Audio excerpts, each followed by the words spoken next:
This is Optimal Finance Daily, episode 150, Shaking the Scarcity Mindset and Shaking Things Up, by me, Dan, of oldpodcast.com.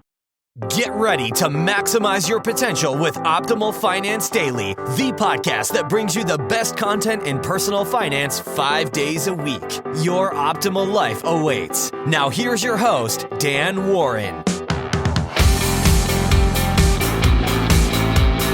Hi again, everybody, and welcome back to Optimal Finance Daily, this Friday edition of the show.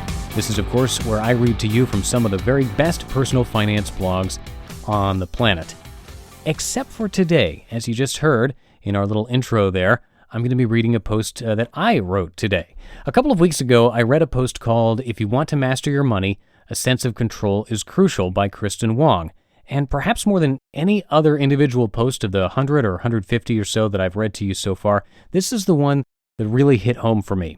Those of you who've been regular listeners know that I usually let the experts here, the professional bloggers, if you will, do the talking, and I don't really chime in very much with my own personal experiences, except when I think they might actually be of some help to you, and that's the way that I feel today.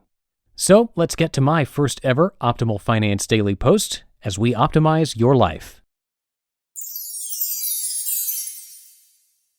Shaking the Scarcity Mindset and Shaking Things Up, by me, Dan, of oldpodcast.com. In episode 137, Kristen Wong talks about the scarcity mindset. She wrote, quote, "Out of college, I started an entry-level job that didn't pay much. A year later, I found a job that paid double and I almost didn't take it. Why would anyone not take a better job that paid twice as much? Because I was scared. I was terrified, actually, that the job wouldn't work out and I'd have nothing. You're lucky you even have a job, I told myself. Don't press that luck. That probably seems stupid to you as it does to me now. I almost neglected to move forward in my career because I was afraid of losing the little I already had. That's not exactly the mindset you need to move mountains." End quote. Well, after I read that to all of you here on Optimal Finance Daily, I thought, this is something that I'm pretty familiar with. I spent almost 17 years working as a news reporter and anchor at a radio station, the same radio station. At first I had a lot of fun despite the bad pay, the weird hours, and difficult bosses. I even had some pretty thrilling experiences that are hard to find outside the world of journalism, like meeting a few presidents or watching NFL games from right down on the field with the rest of the media. But then I never left the job. I could have pursued jobs at bigger radio stations in bigger cities with higher pay, and I just didn't. I even had a couple of offers over the years, but I always found a way to discount them. Part of it was that mindset that Kristen mentioned, the idea that you should feel lucky to have a job or that another offer wouldn't work out and I'd be left with nothing. Part of it was my natural aversion to change and wanting to stay near family and friends and not bounce around the country. So, after 17 years, I found myself at the top of a paltry pay scale, bored and burned out.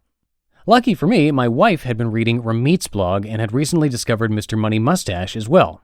After pretty much binge reading all the posts on Mr. Money Mustache's blog, she was convinced that we needed to make some kind of a radical change in our life. We weren't quite ready for early retirement, but we thought we could get some of the same benefits if I quit my job. So I did. I left my job to be a stay-at-home dad, to think about my next move, and to let my wife put in more hours at her lucrative freelancing gig. I should mention, though, that we had no debt and we had a healthy emergency fund, so we weren't completely diving off the deep end here. Even so, it was definitely scary at first, and also, even though it's 2016, you'd be surprised at the number of people who look at you a little funny if you say you're going to be a stay-at-home dad. But with Emily freed up to work more and me picking up the slack with our daughter, we continued to make enough money to live a great life, cover our expenses, and even grow our savings and retirement accounts. With the 40-hour work week gone and my mind clearer, I decided to pursue something that I'd thought about for a long time, being a voiceover talent. I took lessons with a coach who helped me to craft a demo and have been auditioning for jobs for about a year now. I host a local radio show, I've done a couple of regional commercials and narration jobs, and I'm slowly building a business while being in complete control of how much I work. Plus, I hooked up with Justin and the great Optimal Living Daily team. I love my new work, what I'm learning and the challenges it brings, and one of the best parts is that now both my wife and I are working from home and have really flexible schedules. Neither of us work anything close to full-time, so we're able to spend a ton of time with our kids, and no longer are we tied to one geographic location. We're able to take longer trips to visit friends and family since we can work while we're there just like we do at home. We are now 2 years into this experiment, and so far it is a success. It isn't always easy. It can be tough being with your kids all the time. It's also hard not to know exactly how much you'll be able to work or earn each year. But we've tried to keep an attitude of abundance instead of scarcity, and so far the universe has provided for us. We've always found new work and new opportunities when something falls away. So I just wanted to encourage all of you that the things that I'm reading to you day in and day out about a better life and breaking out of the norm can really work. You just listened to the post titled Shaking the Scarcity Mindset and Shaking Things Up by me, Dan, of oldpodcast.com. And that's going to wrap up this week's episodes. If you like hearing us read our own content, Justin from Optimal Living Daily wrote his own financial post talking about some takeaways from tracking all of his expenses for something like 6 years. And you can check out his reading of it on the Optimal Living Daily podcast. Check out episodes 255 and 256. It's a financial post, but since he wrote it, it made more sense to read it on his own podcast. So definitely check that out too. Today would actually be a perfect day to do that because Justin is sick. Get well, Justin. And actually, he's playing you this episode on his podcast today, since reading to you when sick is not fun. I've done it before, as some of you might remember. So instead of listening to this episode from me twice, you can check out one of his older episodes and get your fix of that show too. And that's 150 episodes of Optimal Finance Daily in the books, 30 full weeks of doing this podcast. Thank you all so much for continuing to listen to the show. Here's to another 150. And I'll be back with more next week, where your optimal life awaits.